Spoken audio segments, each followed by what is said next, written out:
We're joined now by Patrick Marley from Madison Brew, and we still have Bill Glauber and Dan Bice here. So Patrick, this was the week, finally, right? The John Doe investigation is over, at least per the U.S. Supreme Court, but there's still some legal things hanging out there. Can you tell us a little bit about what lawsuits are still active in the court system? Yeah, this thing is still going to drag on for a long time. I mean, the investigation is clearly done now. It can't come back to life. But there's a couple lawsuits out there. The MacIver Institute, a conservative think tank, has sued over records that were seized and is trying to get others involved in that lawsuit.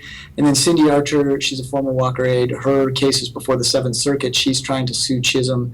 That case was dismissed. I think other lawsuits are possible. I think we're going to see a big fight before the state Supreme Court about what happens with these millions of records.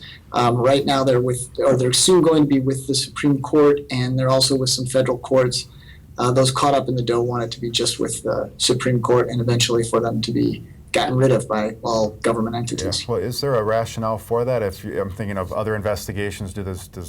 As a practical matter, does the evidence all get destroyed if there's no charges? But what are we going to do? No, I don't think so. I think it's pretty typical for police. If they investigate something and they find that it's unfounded or unsubstantiated, they hang on to their records, for a period of time, years, and then eventually, probably get rid of them. Like any government records, eventually get destroyed. But they would hang on to them usually. Actually, in John Doe 1, I understood they held on to some of it, but they let some of the people that they had taken stuff from to come down and to get back some of their old cell phones, kind of personal belongings, right? Kind of things. Yeah. Okay. So go ahead, Patrick.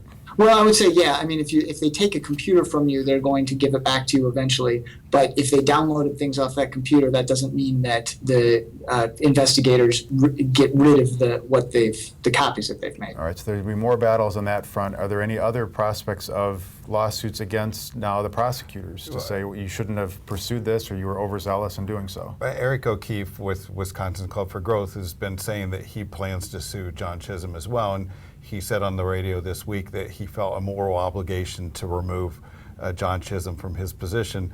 It seems like they had their best chance to do that with the election that just happened, but they put up a really bad candidate. So I think they're going to look at other ways to do it. But Eric O'Keefe had said at a conference of ALEC, the American Legislative Exchange Council, that he was planning a pretty massive suit against Chisholm. We don't know the details though. It's important to note that would be a second lawsuit against Chisholm. He sued him in the middle of the investigation and made some headway in the district court, and then that case was thrown out by the Seventh Circuit. So it'll be interesting to see what legal theory he comes up with, given that his first lawsuit couldn't get past the appeals court.